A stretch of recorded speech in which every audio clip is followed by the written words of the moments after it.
Welcome back, my friends. இது Children of Tomorrowங்கிற book reading சீரீஸோட ஃபைனல் சாப்டர். ஸோ இதோட முன்னாடி சாப்டரை வந்து நான் ப்ராபப்ளி ஒரு 3 வீக்ஸ் முன்னாடி 2 வீக்ஸ் முன்னாடி ரீட் பண்ணிட்டேன். இது வந்து பேஜ் நம்பர் 140 150 வரைக்கும் ஒரு 10 பேஜஸ். இதோட இந்த சீரீஸ் வந்து நான் கம்ப்ளீட் பண்ண போகிறேன். அதுக்கப்புறமா 2 or 3 ஷார்ட் வீடியோஸ் தேவைப்படும். ரிமைனிங் ஒரு ஸ்மால் சாப்டர்ஸ் இருக்குது. சின்ன சின்ன டாபிக்ஸில் வந்து ஓம் சுவாமி பேசியிருக்காரு. நான் என்னை பற்றியோ ஆத்தரை பற்றியோ வந்துட்டு எங்கேயுமே ப்ரீஃபாகவோ எலபரேட்டிவாகவோ எங்கேயுமே பேச கிடையாது. ஏன்னா அது வந்து இந்த ஒரு பர்டிகுலர் புக்குக்கு வந்து இம்மெட்டீரியல், இந்த டாப்பிக்கு வந்து இம்மெட்டீரியல். இதில் இருக்கிற கண்டென்ட் வந்து போய் சேரணும். நம்ம ஒரு வெர்ச்சுவல் பேரண்டிங் ஃபோரம் க்ரியேட் பண்ணணும் நமக்குள்ளே இருக்கிற தெரிஞ்ச பேரண்ட்ஸ்குள்ளே. நிறைய டாபிக்ஸ் பற்றி நம்ம பேசுகிறோம், நிறைய விஷயங்கள் பற்றி படிக்கிறோம். பட் ஆனால் when it comes to parenting இன்னுமே அது ஒரு சேலஞ்சிங் ஒரு அரேனாவாக இருக்குது. அதில் நம்ம எப்படி சார்ட் அவுட் பண்ண முடியும்னா, சில புக்ஸ் ரீட் பண்ணுறோம், அது இன்னொருத்தரோட எக்ஸ்சேஞ்ச் பண்ணிக்கணும். So thanks to Rainbow IAS who brought that thought in me. நம்ம படிக்கிற எதையுமே இன்னொருத்தரோட ஷேர் பண்ணிக்கணும், அப்போ தான் அதோடைய ரியல் பர்பஸ் மீட் ஆகுது அப்படிங்கிறது. ஸோ இதுக்கு முன்னாடி நம்ம மெயின் சாப்டர்ஸ் பார்த்தீங்கன்னா வேறு வீடியோஸில் நான் கவர் பண்ணியிருக்கேன். இதே ஒரு பிளேலிஸ்ட் கீழே கூட அவைலபிளாக இருக்குது யூடியூப்பில். பார்த்தீங்கன்னா இனிஷியலாக why this book making a genius, the word parent, இதெல்லாம் வந்து செப்பரேட் சாப்டர்ஸாக இருந்துச்சு, படித்தோம்.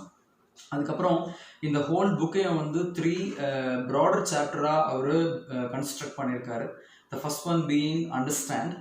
அந்த அண்டர்ஸ்டாண்ட் கீழே ஒரு 4 சப் சாப்டர்ஸ், 4 வீடியோஸ் இருக்குது. அதுக்கப்புறமா பில்ட் அப்படிங்கிற மெயின் சாப்டர் கீழே ஒரு 4 சப் சாப்டர்ஸ், அதுவும் ஒரு 4 வீடியோஸ் இருக்குது. அப்புறம் நர்ச்சர் அப்படிங்கிறது கீழே ஒரு 4 சப் சாப்டர்ஸ், அதில் 3 கவர் பண்ணிட்டோம். இந்த 4th ஒன் தான் இப்போ நம்ம படிக்க போகிறோம். இதோட டைட்டில் பார்த்தீங்கன்னா டயலாக். அதோட ப்ராக்கெட்டில் எழுதியிருக்காரு help not make them understand. இதுக்கெல்லாம் நடுவில் கமா கொடுத்துருக்காரு, அது ஏன்னு எனக்கு புரியலை. பட் வந்து இதை நம்ம படிக்க போகிறோம். இதை நான் word by word, sentence by sentence வந்து உங்களுக்கு படிக்க போகிறேன். அதோடைய பர்பஸ் வந்து ப்ரீவியஸ் வீடியோஸில் இல்லஸ்ட்ரேட் பண்ணியிருக்கேன். என்னென்னா, ஆங்கிலம் அதிகமாக படிக்காத பேரண்ட்ஸ், பட் ஆனால் நிறைய பேரண்டிங் பற்றி பேசணும், தெரிஞ்சுக்கணும் அப்படின்னு நினைக்கிறவங்க, ப்ளஸ் அதே வகையில் ஒரு புக்கு படிக்கிறது மூலமாக இங்கிலீஷ் டு தமிழ் அந்த ஒரு நாலேஜையும் இம்ப்ரூவ் பண்ணுறவங்க, அப்படின்னு இருக்கவங்களுக்கு இந்த வேர்ட் பை வேர்ட் நரேஷன் வந்து ஹெல்ப் பண்ணும். இது ஒரு புது முயற்சி, ஆனால் ரொம்ப டீடியஸாக பண்ண வேண்டிய ஒரு விஷயம். இது ஆல்ரெடி 16 hours பண்ணியிருக்கேன். இது வந்து லாஸ்ட் சாப்டர். இனி வரும் புக்ஸில் பார்த்தீங்கன்னா இது மாதிரி இல்லாமல் தொகுத்து ஒரு மணி நேரம், அது 2 மணி நேரமாக வந்து எக்ஸப்ட்ஸ் மட்டும் வழங்குற மாதிரி நான் பார்க்க போகிறேன். ஏன் இந்த புக்கை மட்டும் இவ்வளோ மணி நேரங்கள் எடுத்து வேர்ட் பை வேர்டாக நான் படிச்சிருக்கேன் அப்படின்னா, பேரண்டிங்கிறது ரொம்ப இம்பார்ட்டன்ட் சாப்டர். தியரட்டிக்கலாக பார்த்தா நம்ம நல்ல பேரண்ட்டாக தெரியுமோ, மற்றவங்ககிட்ட பேசும்போது பார்த்தீங்கன்னா நம்மளோட ஹைலைட்ஸ் எல்லாம் பேசுகிறோம், எல்லாமே fine. And we tend to believe and there is nothing wrong with this when it comes to parenting. ஆனால் இப்போது எனக்கு ரெண்டு குழந்தைங்க இருக்காங்க. பையன் வந்து 6.5 year old அண்ட் பொண்ணு வந்து 1 year old. பையனுக்கு நிறைய விஷயங்களை நான் கற்றுக்காமல் விட்டேன்னு நான் நினைக்கிறேன். இன்கம்ப்ளீட்டாக ஃபீல் பண்ணேன் as a father and as a parent. we felt that with my spouse. இப்போ நான் வந்து அட்லீஸ்ட் என்னோட பொண்ணுக்காவது சில விஷயங்களை நான் மாற்றிக்கலாம், ஒரு சென்சிபிளாக நடந்துக்கலான்னு பார்க்குறேன். அதோட விளைவு தான் இந்த புக்கை இவ்வளோ தூரம் டீட்டெயிலில் படிக்கிறது. அகெயின் இந்த புக்கை எழுதின ஓம் சுவாமி அவர்களுக்கு நன்றி. இதை உலகின் ஏதோ ஒரு மூலையில் ஏதோ ஒரு காரணத்துக்காக உட்கார்ந்து ஒரு நன்மைக்காக பார்க்குற என்னுடைய ஃப்ரெண்ட்ஸ் அண்ட் ஃபெல்லோ கலீக்ஸ்க்கு வந்துட்டு ரொம்ப ரொம்ப நன்றி. Let's begin this chapter and 10 more pages and that's all we are done with this book. One day I was walking from my cottage to the meeting room in my ashram, where I was to meet roughly 60 people over the next 3 hours.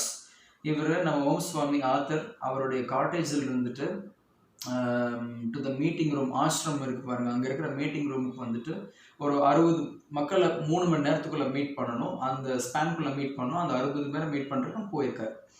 Just outside my meeting room a group of young children spotted me.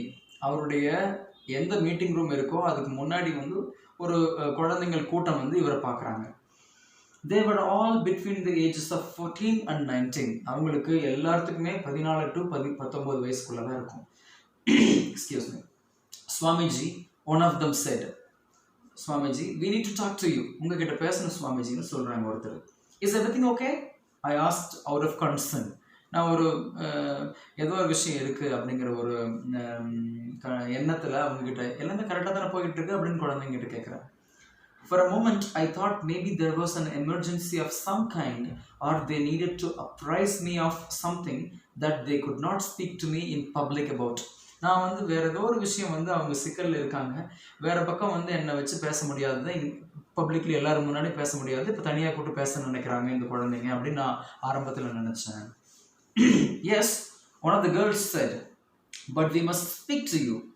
நம்ம இவர் கேட்குறாரு, is everything okay அப்படின்னு கேட்டதுக்கு, yes but we must speak to you. ஆமாம் எல்லாமே okay தான், but நான் உங்ககிட்ட பேசணும்.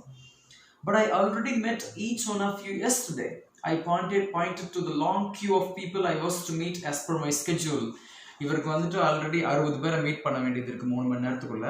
அதனால இவங்களை பார்த்து சொல்கிறாரு இந்த குழந்தைங்கிட்ட, நான் நேற்றே உங்களை எல்லாத்தையுமே தனித்தனியாக ஒவ்வொருத்தரை மீட் பண்ணிட்டேனே அப்படின்னு கேட்குறாரு. அப்புறம் எதுக்கு இன்னைக்கு பேச வேண்டியது என்ன இருக்குது அப்படின்னு கேட்குறாரு. வி நோ தே இன்சிஸ்டட், எங்களுக்கு தெரியும் அப்படின்னு சொல்லி கட்டாயப்படுத்துறாங்க பேசுறதுக்கு. But this is quite important, இது ரொம்பவே இம்பார்ட்டன்ட் அப்படின்னு சொல்றாங்க. இவங்க நாங்கள் பேச வந்தது ரொம்ப முக்கியமான விஷயம்னு அந்த குழந்தைங்க சொல்றாங்க. I asked them if they could write a letter instead or speak to my PA to schedule something later, but they were insistent that they needed to see me that very day. அதாவது ஒருவேளை எனக்கு நீங்கள் சொல்ல வரதை லெட்டராக எழுதி கொடுங்க, இல்லை என்னோட அசிஸ்டண்ட்டை பாருங்கள் அப்படின்னு இவர் சொல்ல போயிருக்காரு ஆத்தர் நம்ம ஓம் சுவாமி. ஆனால் அவங்க கட்டாயப்படுத்தி இல்லை இன்னைக்கு தான் பார்த்தாகணும், இன்றைக்கே பேசி ஆகணும்னு அந்த குழந்தைங்கள்லாம் சொல்லியிருக்காங்க. Naturally, I relented and asked them to see me after I was done with my scheduled meeting list.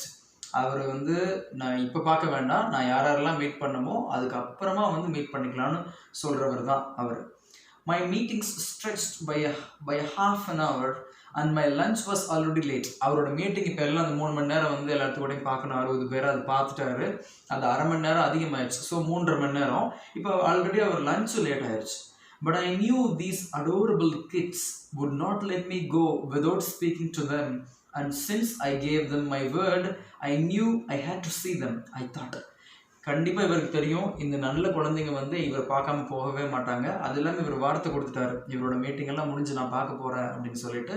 Meeting delay ஆனாலும் லஞ்ச் டிலே ஆனாலும் இப்போ எல்லாம் முடிஞ்சதுக்கப்புறமும் கண்டிப்பாக அந்த குழந்தைங்களை பார்த்தாகணும்னு திங்க் பண்ணுறாரு.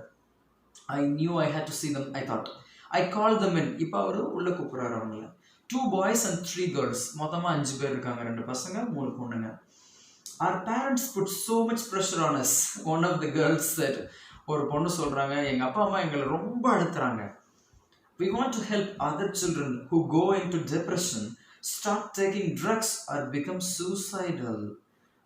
அவங்க என்ன சொல்கிறாங்கன்னா, நாங்கள் மற்ற குழந்தைங்களுக்கு ஹெல்ப் பண்ண விரும்புகிறோம், அதாவது ரொம்ப மன அழுத்தத்தில் போயிட்டு தற்கொலை தான் முடிவுன்னு நினைக்கிற அளவுக்கு இருக்கிற குழந்தைங்களுக்காவது நாங்கள் ஹெல்ப் பண்ண நினைக்கிறோம்னு சொல்லி இந்த குழந்தைங்க சொல்கிறாங்க.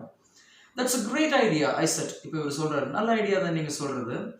Have exactly do you plan on helping them and where do you need my help in making this happen? சரி, நீங்கள் மன அழுத்தத்தை வந்து ஃபேஸ் பண்ணுறீங்க, பேரண்ட்ஸ்கிட்ட இருந்து சொல்கிறீங்க, அந்த மாதிரி இருக்கிற குழந்தைங்க நிறைய பேருக்கு உதவணும்னு நினைக்கிறீங்க, நல்ல விஷயம்தான். தற்கொலை முயற்சி கூட பண்ணிக்கிற குழந்தைங்களுக்கு கூட உதவணும்னு நினைக்கிறீங்க. பட் இதை எப்படி செய்ய போகிறீங்க, நான் எங்கேருந்து ஹெல்ப் பண்ணுறதுன்னு கேட்குறாரு. We need you to speak to the parents and tell them to not pressurize us to always do well in your studies, the other girl said. இன்னொரு பொண்ணு சொல்கிறா, உங்ககிட்ட இருந்து எங்களுக்கு என்ன ஹெல்ப் வேணும்னா நீங்கள் பேரண்ட்ஸ் கிட்ட பேசி இந்த குழந்தைங்களுக்கு ப்ரெஷர் கொடுக்காதீங்கன்னு சொல்லுங்கள். It's not possible to score well each time. எல்லா டைம் நல்ல மார்க் வாங்குறதுங்கிறது கண்டிப்பாக முடியாத ஒரு விஷயம் தானே.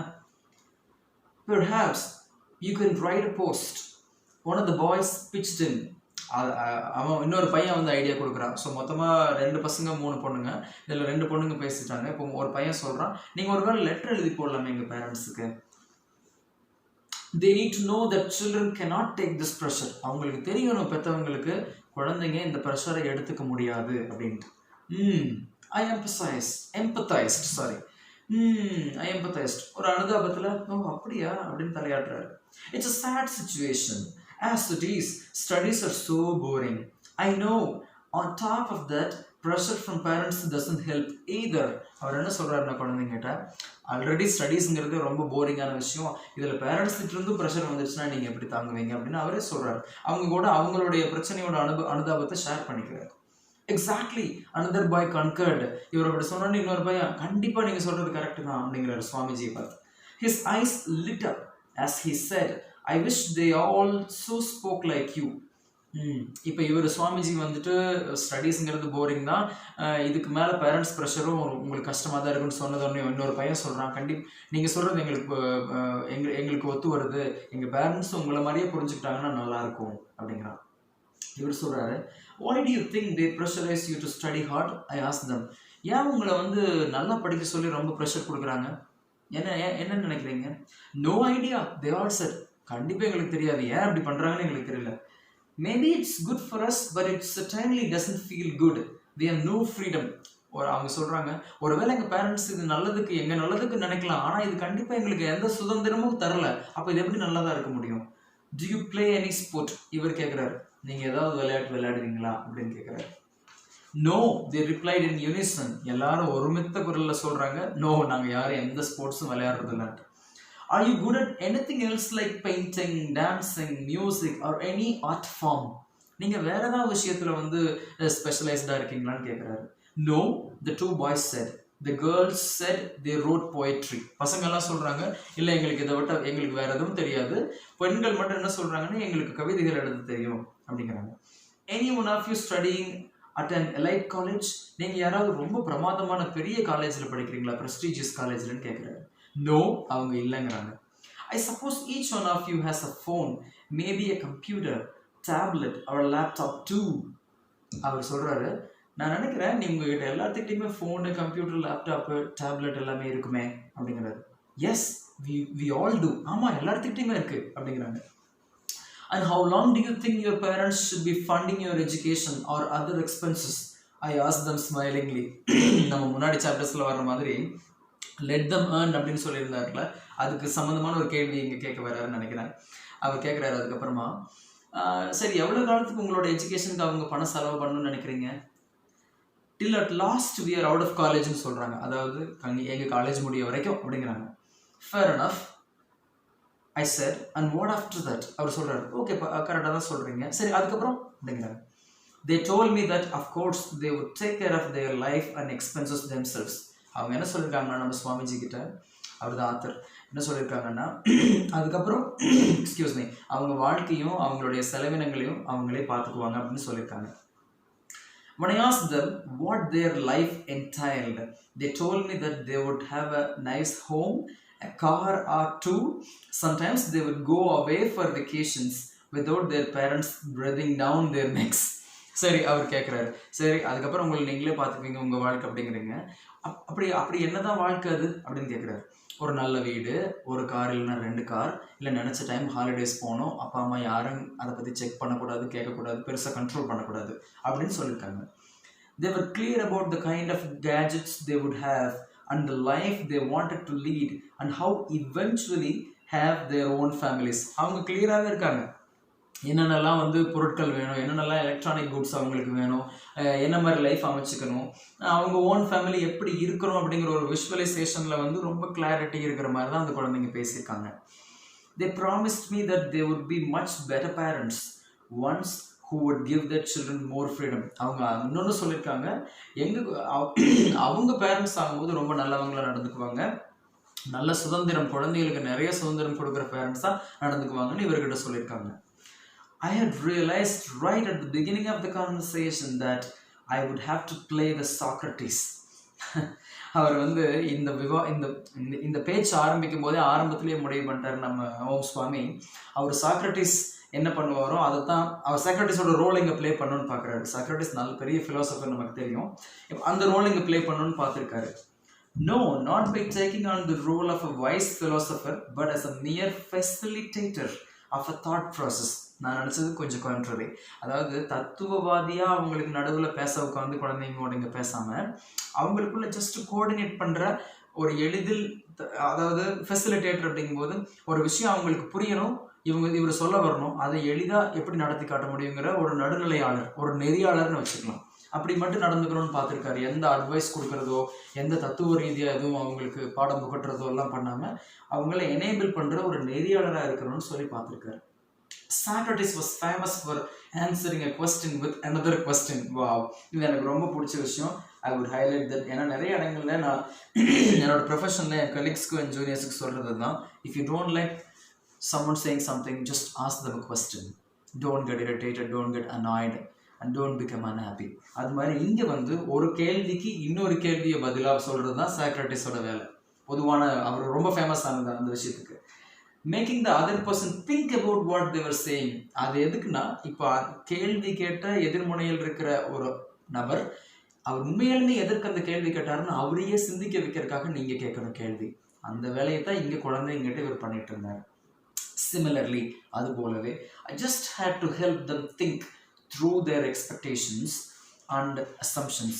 அதே மாதிரி தான் இவரும் இந்த குழந்தைங்களோட இந்த 5 பேர் பேசிட்டு இருக்காங்களே, அவங்களுடைய எதிர்பார்ப்புகளும் அவங்களுடைய அசம்ஷன்ஸும் போது ஒரு நிலையில்லாத ஒரு கோட்பாடுகள், அதாவது உங்களுக்கு கற்பனையான எண்ணங்களாக இருக்கும் சிலதெல்லாம், அந்த மாதிரி விஷயங்கள், உறுதியாக சொல்ல முடியாத ஒரு விஷயங்கள், அதை வந்து அவங்க சிந்திக்கணும். அப்படின்னா இவர் வந்து அதுக்குள்ளே பாடம் புகட்டுறதுக்கு இறங்க முடியாது. ஸோ இப்போ நான் வந்து சுவாமி கிட்ட போகிறேன், நான் அங்கே ஒரு சைல்டு அங்கே இருக்கேன். அப்படிங்கும்போது எனக்கு நான் என்ன சிந்திக்கிறேனோ அதை வந்து சொல்ல விடுறதுக்காக ஹெல்ப் பண்ணுறதுக்கு ஒரு நெறியாளர் வேணும். அவ்வளோதான். அந்த நெறியாளர் எனக்கு அட்வைஸ் பண்ணுறவராகவோ ஃபிலாசபராகவோ எனக்கு தேவை கிடையாது. ஸோ சாக்ரட்டிஸ் என்ன பண்ணுவார், ஒரு கேள்விக்கு இன்னொரு கேள்வியை பதிலாக வைப்பார். அதை தான் நம்ம சுவாமி இந்த 5 குழந்தைகளுக்கு நடுவில் பண்ணியிருக்காரு இந்த சில்ட்ரன் கிட்ட. Hence, I asked them what in their view was needed to make their dreams a reality. இவர் கேட்குறாரு, சரி உங்கள் கனவுகளை உண்மையாக்கணும்னா உண்மையான என்ன வேணும், உங்களுடைய பார்வையில் என்ன வேணும், என்ன மிஸ் ஆகுதுன்னு நினைக்கிறீங்க? To this everyone replied with utmost conviction, money. எல்லாருமே சொல்லியிருக்காங்க, உறுதியாக என்னன்னு சொல்லியிருக்காங்க, 5 பேர் சேர்ந்த மாதிரி, பணம் தான், பணம் இருந்தால் போதுமே எல்லா கனவுகள் நிறைவேறும்னு சொல்லியிருக்காங்க. I lauded their wisdom and further inquired from where that money would come. நான் வந்து அவங்களுடைய அறிவாற்றலை பற்றி ரொம்ப வியந்துட்டு எங்கிருந்து அந்த பணம் வரும்னு கேட்டேன். To which they said, அதுக்கு அவங்க சொல்கிறாங்க, from their earnings, அவங்களுடைய வருமானங்கள்லேருந்து வரும் அப்படின்னு சொல்கிறாங்க.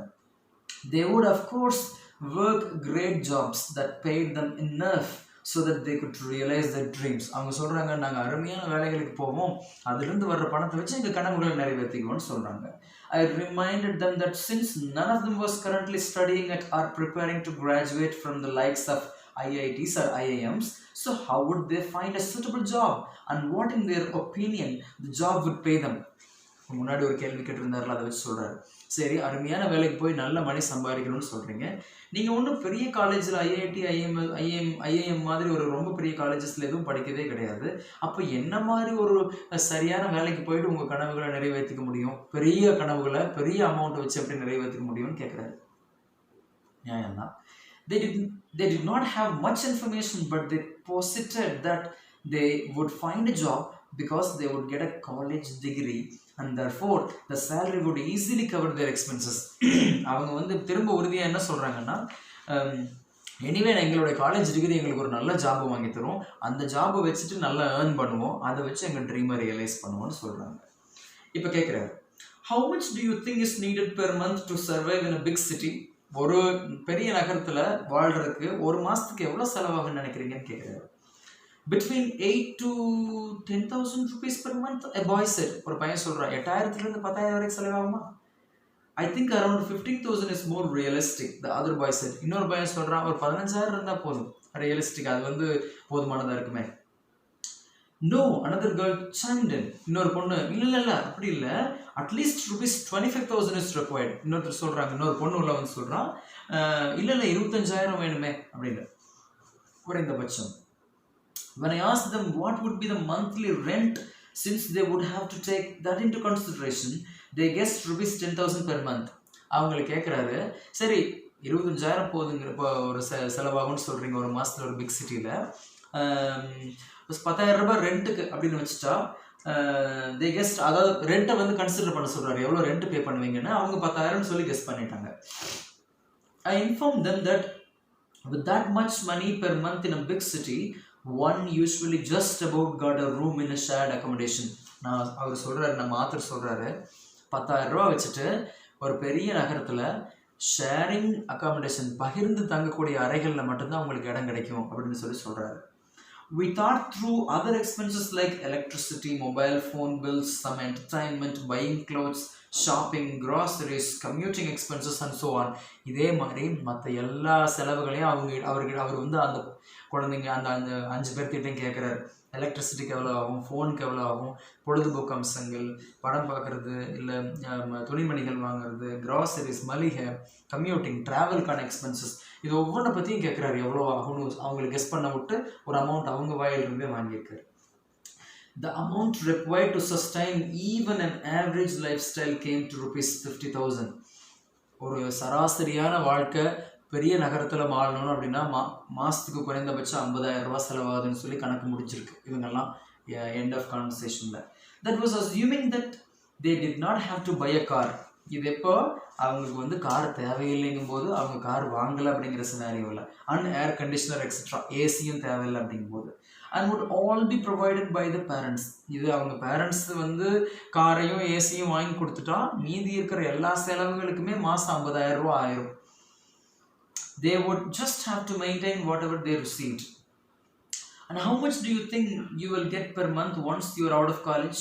சரி, இப்போ கேட்குறாரு, சரி 50,000 ரூபா செலவாகும் ஒரு மாதத்துக்கு, அதுவும் கார் இல்லாமல் ஏசி இல்லாமல் பேரண்ட்ஸ் கொடுத்துட்டான், அந்த ரெண்டையும் பேரண்ட்ஸ் கொடுத்துட்டாலே 50,000 ரூபா செலவாகும்னு சொல்லிட்டு நம்ம ஒரு கணக்கு போட்டிருக்கோம். சரி, இப்போ எவ்வளோ ஏர்ன் பண்ணுவீங்க நீங்கள் சொல்லுங்கள் அப்படிங்கிறாரு. ஒரு பையன் சொல்கிறான், இப்போது ₹50,000. The girl said more like 20,000 and the fourth boy said at least 30,000. ஒரு பையன் 50,000ங்கிறான், ஒரு பொண்ணு 20,000 சொல்கிறாங்க, இன்னொரு பையன் 30,000 சொல்கிறான். Well, let me tell you something, I said. இப்போ சொல்கிறாரு, இது எல்லாத்தையும் பேசுறதுக்கு அப்புறமா சொல்கிறாரு, இப்போ நான் உங்களுக்கு சொல்கிறேன். First of all, the chances of getting a job are not stellar if you graduate from an ordinary college. நீங்கள் சராசரியான காலேஜில் படிச்சிங்கன்னா ரொம்ப நல்ல ஜாப் கிடைக்கிறதுக்கான சான்சஸ் நிகழ்தகவு மிகவும் குறைவு. செகண்ட்லி, ரெண்டாவது, I've known MBAs and MCAs getting ₹15,000 per month. அது அடுத்தபடியாக பார்த்தீங்கன்னா, சரி அப்படி தான் நல்ல டிகிரி MBA MCA வச்சுருக்கவங்க கூட மாதத்துக்கு 15,000 தான் சம்பாதிக்கிறவங்க இருக்கிறாங்க. Recently, the Indian Railways announced 90,000 job openings and there were 25 million candidates who applied. 90,000 job இருக்குன்னு ரயில்வேஸ் ஓப்பன் பண்ணதுக்கு 2.5 கோடி பேர் அப்ளை பண்ணியிருக்காங்க. எவ்வளோ தூரம் சப்ளை வர்சஸ் டிமாண்ட் இருக்குது பாருங்கள். Enormous supply in the job market when the demand is so small, tiny demand, but enormous supply. அதை சொல்லியிருக்காரு. It's almost like you have a better chance at winning a railway lottery than getting a job. அதாவது railway lottery கூட win பண்ணிடலாம், ஆனால் railway job வந்து கிடைக்குமான்னு தெரியாது, அந்த அளவுக்கு வந்து டிமாண்ட் இருக்குது. இப்போ என்ன சொல்லிட்டாருன்னா, செலவுகளை பற்றி கேட்டார், அவங்க வாய் வழியாக ஒரு கணக்கு ஒர்க் அவுட் பண்ணிட்டாரு. அதுக்கப்புறமா இவங்க வரவுகளை பற்றி பேசினார், இவங்க ஜாப் கிடைக்கிறதுக்கான ப்ராபபிலிட்டி பற்றி பேசியிருக்காரு. அதுக்கப்புறமா இருக்கிற ஜாப் மார்க்கெட்டில் இருக்கிற சப்ளை வர்சஸ் டிமாண்ட் பற்றி பேசியிருக்காரு. இப்போது we'll continue. Pin drop silence ensued in the room. அப்படியே அமைதியாகிட்டாங்க ரூமில். இதை கேட்ட குழந்தைங்க வந்து ரொம்ப ஷாக் ஆகிட்டாங்க. அப்படியே I could almost hear them thinking and building towards a conclusion as if they were arriving at a revelation of sorts. எனக்கு புரியுது, அவங்க மனசில் இப்போ திங்க் பண்ண ஆரம்பிச்சிட்டாங்க. கிட்டத்தட்ட இந்த விவாதத்தோட கடைநிலை இறுதி நிலைக்கு வர்றதுக்கு முடிவு பண்ணிட்டாங்க. I let them revel in this silence for a good 30 seconds or so. அவர் இந்த அமைதியில் அவங்க ஒரு 30 செகண்ட் அப்படியே ஒரு அமைதியாக திங்க் பண்ணட்டும்னு சொல்லி விட்டுருக்காரு. In between, they looked at each other's faces and scanned mine too for any signs of what I might say next. இந்த 30 செகண்ட் அமைதிக்கு நடுவில் அவங்க ஒருத்தருக்கு ஒருத்தர் பார்த்துக்கிறாங்க. என்னையும் வந்து கடைசியாக என்னையும் நடுவில் பார்த்துக்கிறாங்க, அடுத்து நான் என்ன சொல்ல போகிறேன் அப்படின்ட்டு. அவங்க ப்ராப்ளத்தோடு வந்தாங்க, பேரண்ட்ஸ் ப்ரெஷர் போடுறாங்க அப்படின்ட்டு, நல்லா படிக்கணும்னு எதிர்பார்க்குறாங்கன்ட்டு. இவங்க பின்னாடி பேரண்ட்ஸ் ஆகும்போது பெட்டர் பேரண்ட்ஸாக இருப்பாங்க, ரொம்ப ஃப்ரீடம் தருவாங்க குழந்தைங்களுக்குன்ட்டு. இவங்களுக்கு மணி தான் எவ்ரிதிங், அதையும் சொல்லிட்டாங்க. இப்போ இவங்களோட செலவினங்கள், இவங்களோட வரவு எல்லாத்தையும் நம்ம சுவாமி அவங்க வாயிலிருந்தே ஒர்க் அவுட் பண்ணி கேட்டார். இப்போ என்ன நடக்குதுன்னு பார்ப்போம். So I said, if you do not play any sports professionally or do not champion any art form, that means you won't be earning anything from a talent or skill. அவர் சொல்கிறார், நீ எந்த ஒரு ஸ்போர்ட்ஸ்லேயோ ஆர்ட்ஸ்லேயோ உள்ள ஒரு கலை வடிவத்திலையோ ஒரு விளையாட்டுக்குள்ளேயோ உள்ள நீ போகலைன்னா உன்னுடைய திறமையும் உன்னுடைய ஆற்றலையும் வச்சு நீ எதுவுமே சம்பாதிக்க போகிறதே கிடையாது. அப்போ கரெக்டாக. In other words, those who are masters of their skill may or may not get traditional education, but at least there is some fulfillment by pursuing what matters to them.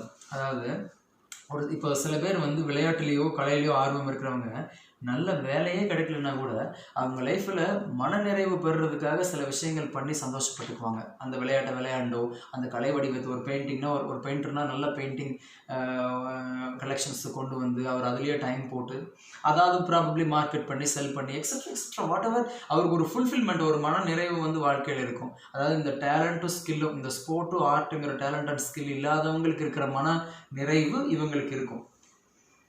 அந்த மாதிரி இருக்கவங்களுக்கு இருக்கும். Apart from this at a practical level they have some avenues to generate income by teaching other students. அதே மாதிரி அதே கலை வடிவத்தையும் ஸ்போர்ட்ஸையும் மற்றவங்களுக்கு teach பண்ணி அது மூலமாக ஏர்ன் பண்ணுறதுக்கும் அவங்களுக்கு ஒரு ரூட் இருக்குல்ல. இன் யோர் கேஸ் இந்த 5 பசங்களை சொல்ல வர பசங்க பொண்ணுங்கள தட் ஆப்ஷன் இஸ் அவுட். இந்த கேஸில் பார்த்தீங்கன்னா உங்கள் கேஸில் நீங்கள் யாருமே எந்த விளையாட்டும் விளையாடுறதில்ல, பெரிய ஆர்ட் ஃபார்ம்ஸ் எதுவும் தெரியாது, வெறுமனே படிப்பு மட்டும்தான். அப்போ உங்களுக்கு அந்த ஒரு வழியும் கிடையாது. அந்த ஆர்ட்டை வச்சு சம்பாதிக்கிறதோ ஆர்ட்டை வச்சு மன நிறைவு பெறுறதோ கிடையாது. விளையாட்டை வச்சு பண்ணுறதுக்கு இல்லை. I suppose your only source of income will be from your education. நான் நினைக்கிறேன் நான் சொல்கிறேன் உங்களுடைய ஒரே வருமானம் வந்து எங்கேருந்து வரும்னா உங்களுடைய எஜுகேஷன்லேருந்து மட்டும்தான் வரப்போகுது. would that be right to assume you think? அது கரெக்டா நீங்கள் சொல்லுங்கள் அப்படிங்கிறாங்க. they all nodded thoughtfully but not enthusiastically anymore. இப்போ எல்லாருமே ரொம்ப ஆழ்ந்த மனசோட தலையாட்டுறாங்க. யாருமே அந்த குஷியிலையோ சந்தோஷத்துலையோ தலையாட்ட கிடையாது. now we have established you need a minimum of 50,000 rupees per month to live in any metro in India, and that you will earn it from your education, and that with your current education you will be lucky to get a job, and even when you do it won't fetch you more than 15,000 to 20,000 per month to begin with.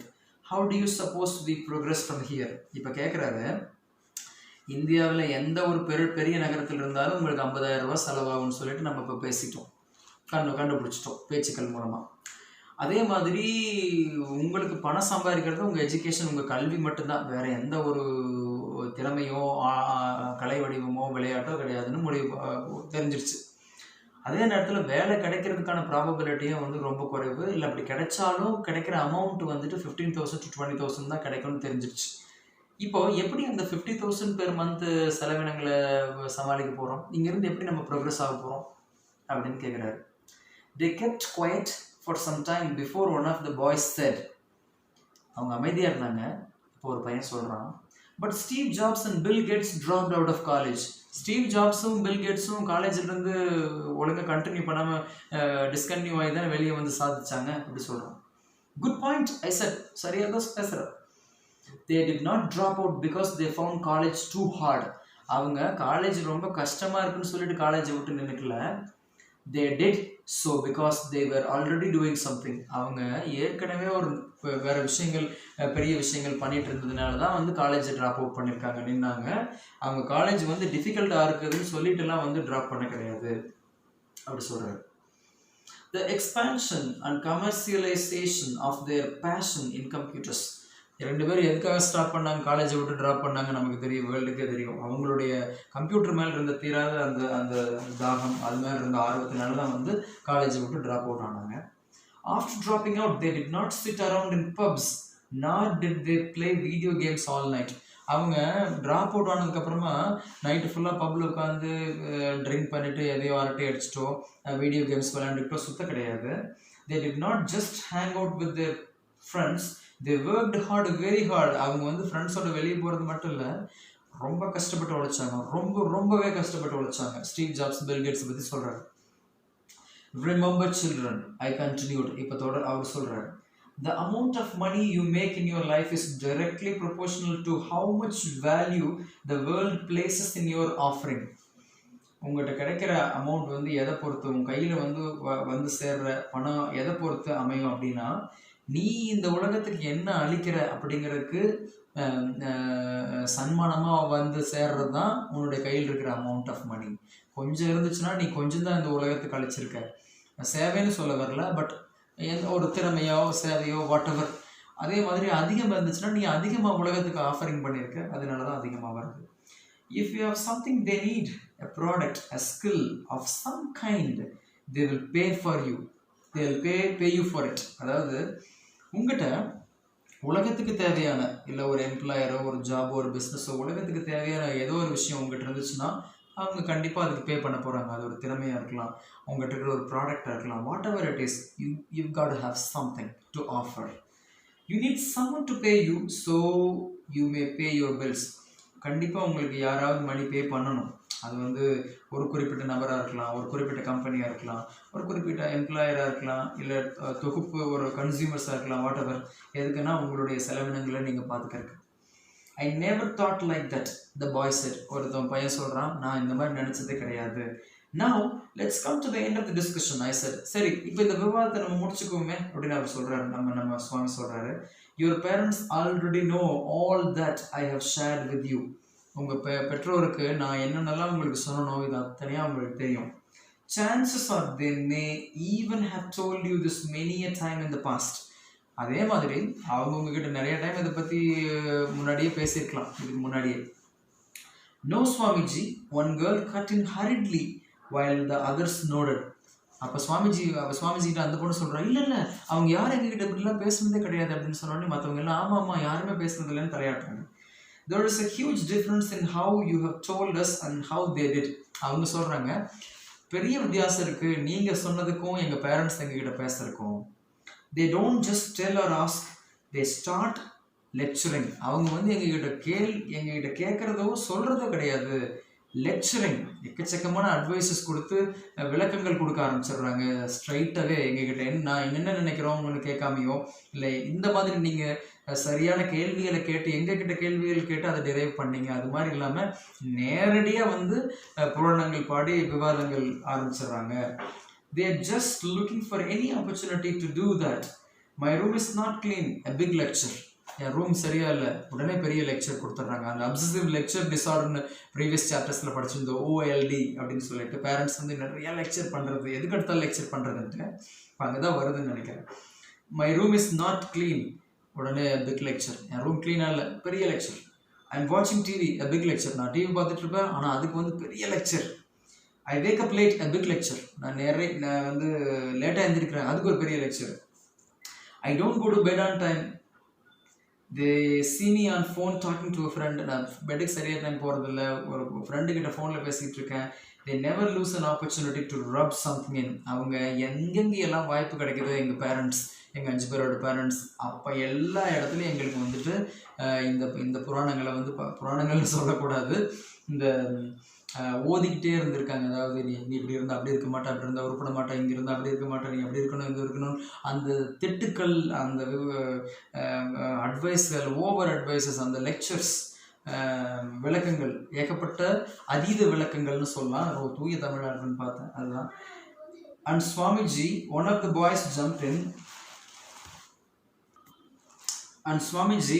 boys jumped in.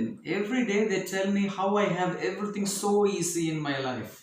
Almost every other என்ன சொல்கிறேன், நான் இன்னொரு பையன் சொல்கிறேன், உள்ள வந்துட்டு ஒவ்வொரு நாளும் எல்லா விஷயத்துக்கும் என் லைஃப்பில் நான் எவ்வளோ ஈஸியாக நிறைய அமைஞ்சிருக்குன்னு சொல்லிகிட்டே இருக்காங்க.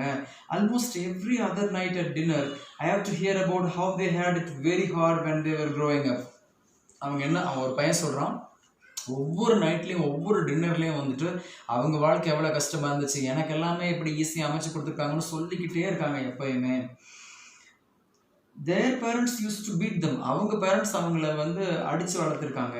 Well, that's not my fault. அது ஏன் தப்பு கிடையாது.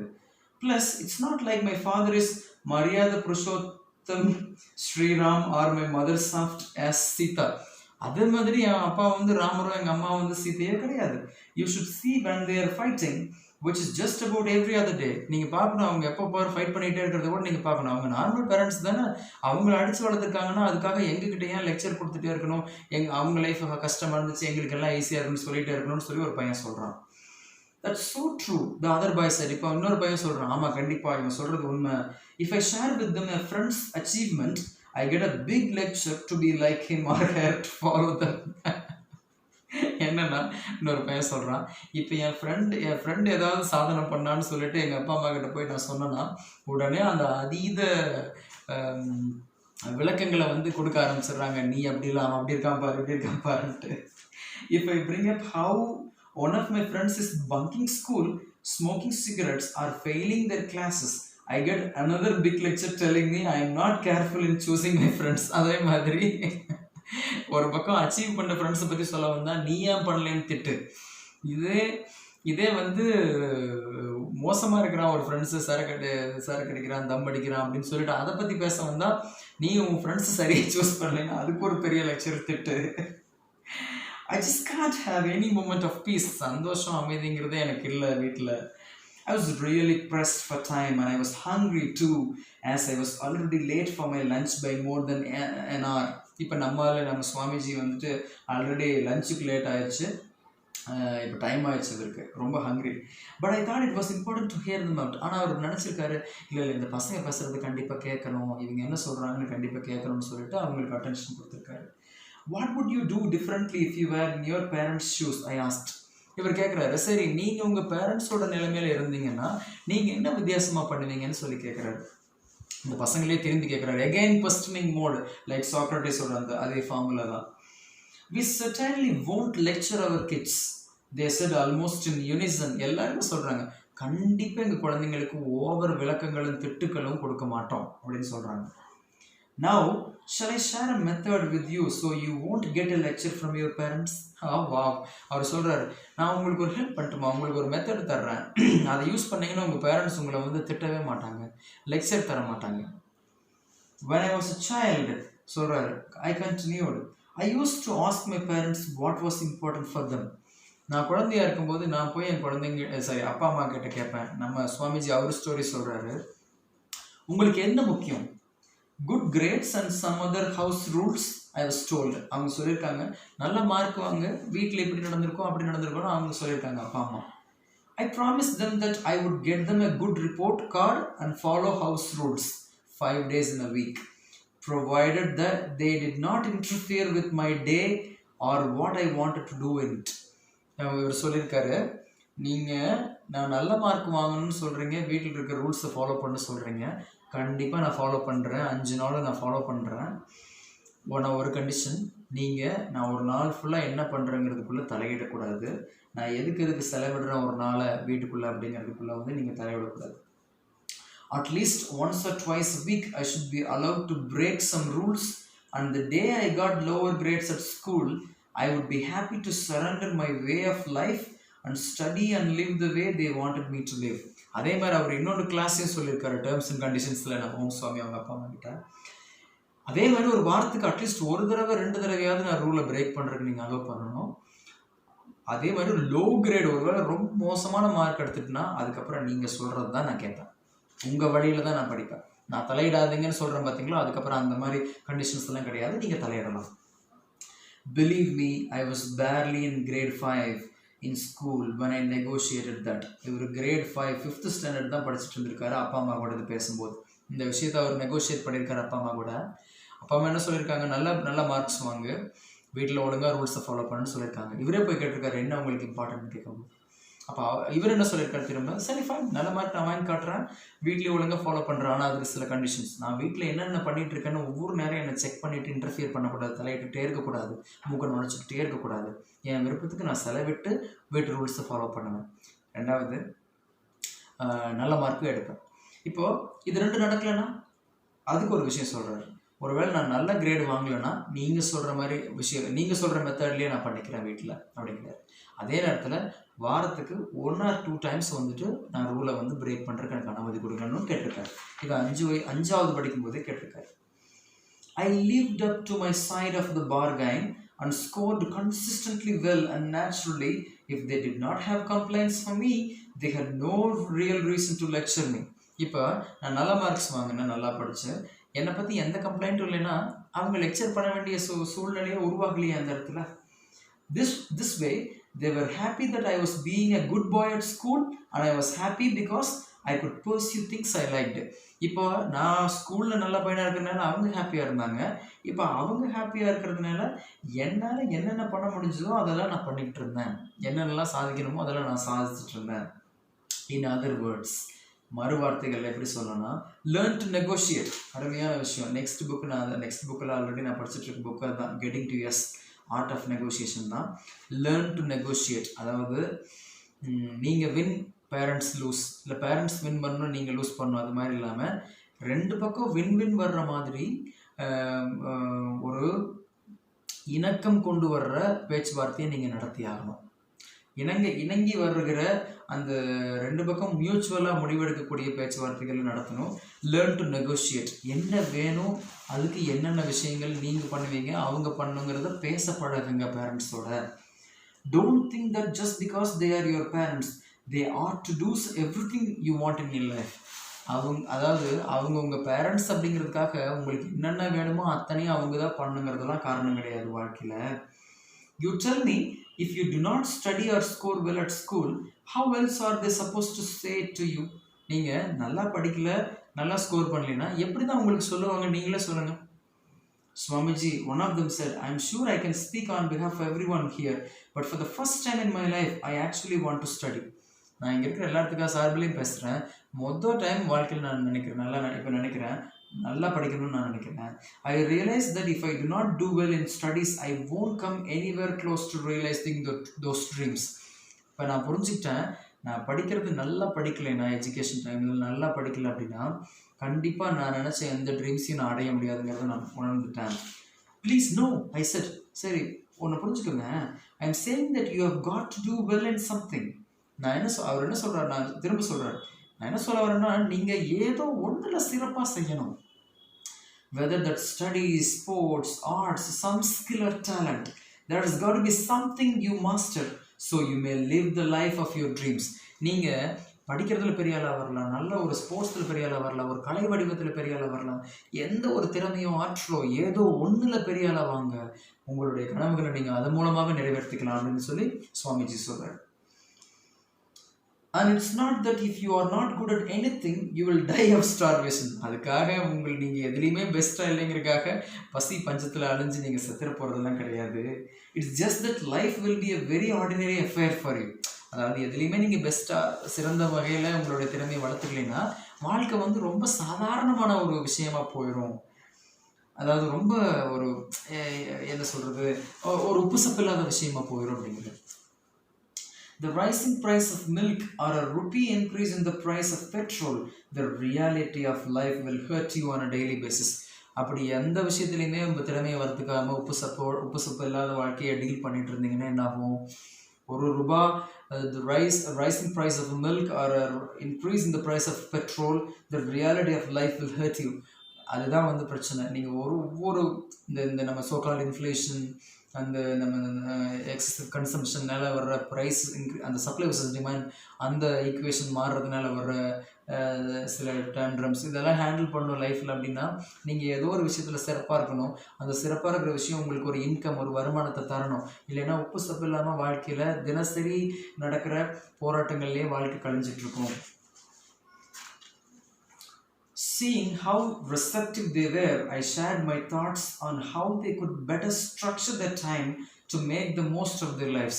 இப்போ இதை வந்து நல்லா ரிசீவ் பண்ணுற மாதிரி இந்த குழந்தைங்க இருந்ததுனால அவர் இன்னும் என்ன சொல்கிறாருன்னா, இவங்களுடைய லைஃபுக்கு எப்படி டைமை யூஸ் பண்ணிக்கிறது. இப்போது ஒரு எண்ணம் விழுந்தாச்சு, கண்டிப்பாக நம்ம நல்லா படிக்கணும், பேரண்ட்ஸ்னால் இப்படி தான் இருப்பாங்க, அவங்க லெக்சர் பண்ணாமல் இருக்கணும்னா நம்ம என்ன மெத்தட் யூஸ் பண்ணணும், நம்ம வருமானங்கிறது எப்படி இருக்குது ஒரு சிட்டியில், நம்ம வந்து ஏர்ன் பண்ணுறது என்ன மாதிரி ப்ராபபிலிட்டிஸ்லாம் இருக்குங்கிறது எல்லாம் பேசி முடிச்சு இந்த பசங்களுக்கு புரிய வைக்கும் போது அவர் வந்து டைம் எப்படி யூஸ் பண்ணுறதுங்கிறதும் சொல்ல வர்றாரு. Just when I was about to leave, they asked me if I could tell them a joke. This is what I told them. அவங்க கேட்டாங்க, ரூமை விட்டு இவர் கிளம்புறதுக்கு முன்னாடி ஒரு ஜோக் சொல்லுங்களேன்ட்டு. இதுதான் சொல்லியிருக்காரு. சுவாமிஜி கிட்ட இது மாதிரி நிறைய பேர் கேட்டதில்லைன்னு நினைக்கிறேன். இப்போ சொல்கிறாரு, a family was having their dinner when the boy said, Dad, you think one can eat flies? இப்போ வந்து ஒரு குடும்பம் வந்து இரவு உணவு அருந்திட்டு இருக்காங்க. அப்போ வந்து ஒரு பையன், வீட்டில் இருக்க பையன் வந்து அப்பா கிட்ட கேட்குறான், அப்பா ஈக்களை வந்து சாப்பிட முடியுமா? The father frowned.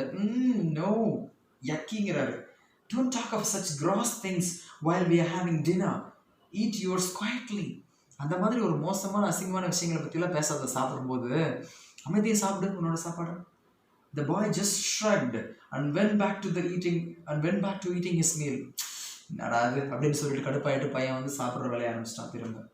Now, what were you asking? The father said after finishing his meal. சாப்பாடை முடிச்சதுக்கப்புறம் வந்து கேட்குறாரு அவங்க அப்பா, ஆமாம் நீ என்ன கேட்ட சாப்பிடும்போது அப்படின்னு. அப்போ பையன் சொல்கிறான், don't worry about that question. The boy replied, there were a fly in your salad but that's history now. அதை பற்றி கேட்காதீங்க, இனிமேல் அது யூஸ் இல்லை.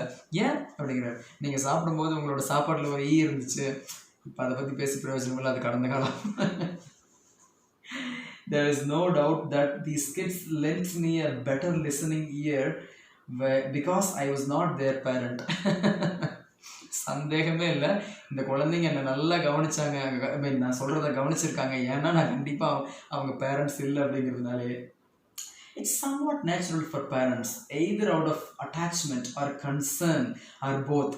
அதாவது எது இயற்கையாக நடக்குதுன்னா பேரண்ட்ஸ் கிட்ட அவங்க அதீத கட்டுக்கு என்ன சொல்கிறது, ஒரு அதீத அன்போட குழந்தைங்கிட்ட அக்கறையோடு இருக்கிறதுனால என்ன ஆகுதுன்னா, they want the best for the children. சிறந்த விஷயங்கள் மட்டும்தான் அவங்க குழந்தைகளுக்கு வேணும்னு எதிர்பார்க்குறாங்க. இன் டூயிங் ஸோ அதை பண்ண போய் என்ன ஆகுதுன்னா, சம்டைம்ஸ் சில நேரங்களில் they overdo everything. எல்லாத்தையும் அதிகப்படியாக மிதமிஞ்சி அளவில் பண்ணிடுறாங்க. எல்லாம் சிறப்பாக கிடைக்கணும் குழந்தைகளுக்கு நினைக்க போய்.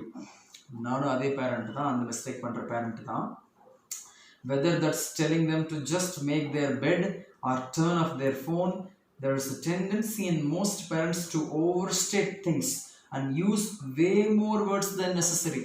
அதாவது அவங்க ஃபோன் ஆஃப் பண்ணி வைக்கணும், போய் படுக்கணும், எதை சொல்கிற சின்ன சின்ன விஷயங்களை அவங்களுக்கு சொல்ல வர்றதுனா கூட அதுக்கு ஒரு பெரிய ஒரு லெக்சரும் அட்வைஸும் கொடுத்து சொல்கிறதுக்கு தேவைக்கு அதிகமான வார்த்தைகளை பயன்படுத்தி அவங்கக்கிட்ட பேசி அவங்கள புரிய வைக்க முயற்சி பண்ணி லெக்சர் பண்ணுறது நிறைய பேரண்ட்ஸோட வேலையாக இருக்குது. Less is more is the Mantra here. Underline பண்ணிக்கிறேன், ஏன்னா நான் பண்ணிகிட்ருக்க மிஸ்டேக்கில் இது கம்ப்ளீட்டாக மிஸ்டேக் பண்ணுறேன்னு கிடையாது. பட் அகெயின் ஆஸ் யூஷுவல், நான் பிஃபோர் பேரண்ட்டாக இருக்கும்போது ஒரு விஷயத்தை அக்செப்ட் பண்ணுறதுக்கு ரொம்ப திங்க் பண்ணுவேன். இல்லை நம்ம கரெக்டாக தான் செய்கிறோம் அப்படிங்கிறது வந்து ஆணித்தரமாக நம்புவோம். பட் பேரண்டிங்கில் மட்டும் நான் என்னுடைய தப்புகளை வந்து கொஞ்சம் ஓப்பனாக ஒத்துக்கணும்னு பார்க்குறேன். இல்லைனா இது வந்து கேலி கூத்தாக இருக்க சான்ஸ் இருக்குது. ஸோ இந்த இடத்துல நானும் ஃபீல் பண்ணுறேன், லெஸ் இஸ் மோர். டெஃபினெட்லி ஒரு ஓவர் அட்வைஸஸோ அதில் வந்து கொஞ்சம் குறைச்சிக்கணும். லெஸ் இஸ் மோர், குறைவே சிறப்பு. It is equally important to know that unless we connect with them on an emotional level, we won't be able to get our point across. அதே மாதிரி அவங்கள ஒரு அவங்களுடைய உணர்ச்சிகளோட நம்ம பொருந்தி போகலை அப்படின்னு வச்சுக்கோங்களேன், நீங்கள் என்ன சொன்னாலும் அவங்க போய் சேர போகிறது கிடையாது. You must connect before you redirect.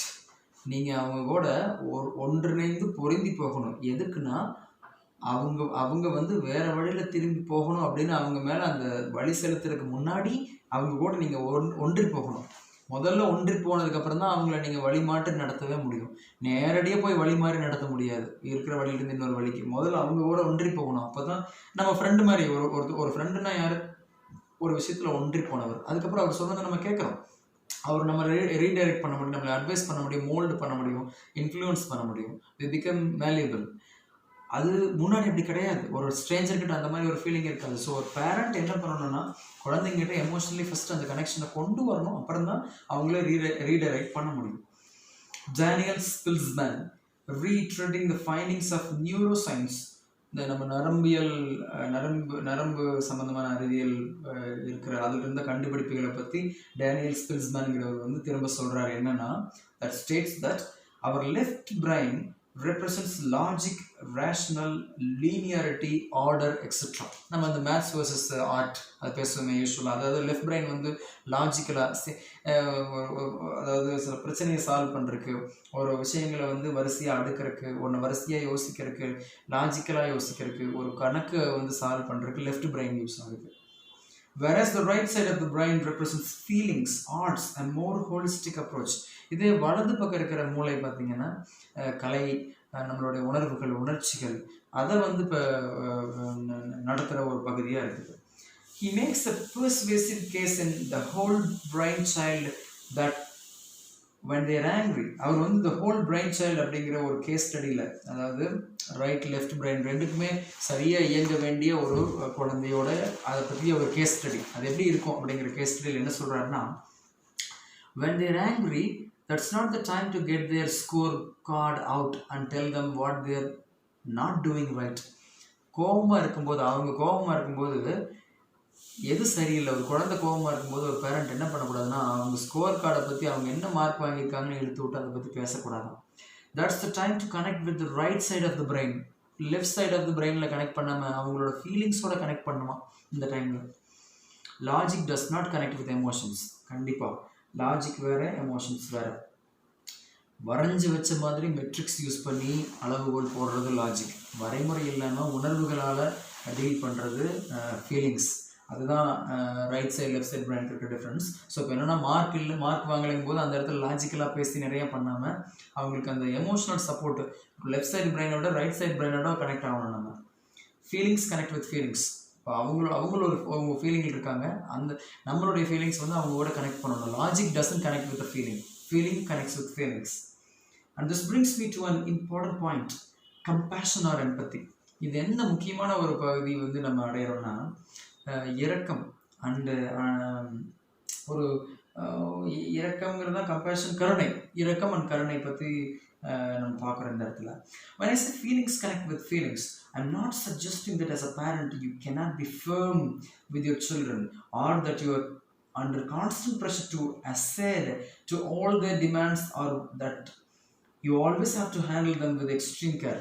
இவர் ஃபீலிங்ஸோட தான் கனெக்ட் ஆகும். அவங்க ஃபீல் பண்ணும்போது நீங்களும் ஃபீல் பண்ணுங்கன்னு சொல்ல வர்றதை நம்ம எப்படி தப்பாக எடுத்துக்கூடாதுன்னு சொல்கிறாரு பாருங்க. அவர் என்ன சொல்லியா, நீங்கள் கண்டிப்பாக நடந்துக்காதீங்க அப்படின்னு நீங்கள் சொல்ல வரல. நீங்கள் எப்பயுமே அவங்க சொல்கிறதுக்கெல்லாம் கான்ஸ்டண்ட்டாக ஒரு அழுத்தத்துலேயே இருந்து அவங்க கேட்குறதெல்லாம் வாங்கி கொடுங்க அப்படின்னு சொல்ல வர கிடையாது. அதற்கு பதிலாக it is pivotal to know when to be firm and when to relax. எது முக்கியமான விஷயம்னா எப்போ கண்டிப்பாக இருக்கணும், எப்போ கண்டிப்பாக இருக்கக்கூடாதுங்கிறத தெரிஞ்சுக்கிறது. இது முன்னாடி இன்னொரு சாப்டர்லேயும் வந்து அவர் சொல்லியிருக்காரு, be firm but and be gentle அப்படின்னு அந்த பாடத்தில் சொல்லியிருந்தாரு. இதில் என்ன சொல்கிறாருன்னா, எப்போ ஃபர்மாக இருக்கணும், எப்போ ரிலாக்ஸாக இருக்கணுங்கிறத தெரிஞ்சுக்கிட்டு அந்த ஃபீலிங் கனெக்ட் ஆகணும். அந்த ரைட் சைட் ஆஃப் த பிரெயினோட right side of the brains connect ஆகணும். லாஜிக்கலாக அப்போ டீல் பண்ணக்கூடாதுன்னு சொல்கிறாரு. Somewhere that fine balance is what parenting is all about. அதாவது எப்போ கண்டிப்போட நடந்துக்கணும், எப்போ கண்டிப்போட நடந்துக்கூடாதுங்கிற ஒரே ஒரு மந்திர கோளில் தான் வந்து முழுமையான குழந்தை வளர்ப்பே அடங்கியிருக்கு. அந்த ஒரு சொல்ல தான் அடங்கியிருக்குன்னு சொல்கிறாரு. Connect before you communicate. அவங்க கூட நீங்கள் பேச்சுவார்த்தையை ஆரம்பித்து நீங்கள் சொல்கிற மாதிரி அவங்க நடந்துக்கணும் அப்படின்னு நினைக்கிறீங்க, அவங்களுக்கு ஒன்று சொல்கிறீங்க, அதுக்கு முன்னாடி எமோஷ்னலாக கனெக்ட் ஆக சொல்கிறாரு. அவங்களுடைய ரைட் சைட் ஆஃப் த பிரெயினோட கனெக்ட் ஆக சொல்கிறாரு. So that brings us to the end of this chapter, which means end of the very last chapter, dialogue. இதோட வந்து நம்ம இந்த வீடியோ சீரீஸ் நான் முடிக்கலான்னு இருந்தால் maybe it requires another video about அந்த ஃபைனலாக அவர் சொல்லிட்டு இருக்கிற 1 or 2 டாபிக்ஸ் இருக்குது. சிங்கிள் பேரண்டிங் பற்றி சொல்லியிருக்காரு, திங்ஸ் தட் மேட்டர்னு பேசியிருக்காரு, அண்ட் சில நோட்ஸ் இருக்குது, இல்லஸ்ட்ரேஷன்ஸ் எல்லாம் இருக்குது. I would let you read and rejoice it yourself. ஏன்னா சில விஷயங்கள் நான் கவர் பண்ணாமல் நீங்கள் ரீட் பண்ண எப்படி இருக்குங்கிறத வந்து கமெண்ட்ஸில் சொல்லுங்கள், ஃபோனில் சொல்லுங்கள், மெயிலில் சொல்லுங்கள். we need a parenting forum. அது எங்கே எப்படி அமையும்னு எனக்கு தெரியாது. அது அமைய வரைக்கும் ஒரு கொடையை பிடிச்சி மரத்துக்கு கீழே உட்கார வேணாம், எந்திரிச்சு நடக்கலாம், நம்ம வேலையை பார்ப்போம் வெயில்லன்னு சொல்லி ஆரம்பிச்சது தான் இந்த பேரண்டிங் சீரீஸ். இதை முடிச்சு வைக்கிறதுக்கு ரொம்ப சந்தோஷப்படுறேன். இது ஒரு 17 hours ஆஃப் ரொம்ப எனாமஸ் லென்த் இது பார்த்தீங்கன்னா. ஆனால் இது எப்போ யாருக்கு எங்கே தேவையோ அவங்க கூட நான் கண்டிப்பாக அந்த கான்வர்சேஷன் பேசுவேன். இதை ஃபுல்லாக யூட்டிலைஸ் பண்ணிக்குவேன். அண்டு நெக்ஸ்ட்டு இனி வர்ற புக் சீரீஸில் எல்லாத்துலேயுமே இந்த மாதிரி வேர்ட் பை வேர்ட் படிக்க முடியாது. ஏன்னா this requires a month of time and exclusively finding space for your self. எனக்கு இப்போ இருக்கிற ஃபேமிலி அண்ட் என்னுடைய ஒர்க் ஸ்கெட்யூல் எல்லாத்துக்கும் நடுவில் பண்ணணும் அப்படிங்கும்போது இது மாதிரி எல்லா டைமும் அமையாது. இந்த தடவை அமைஞ்சிருக்கு. And thanks for listening. We'll catch up with you face to face for further discussions about parenting. Signing off.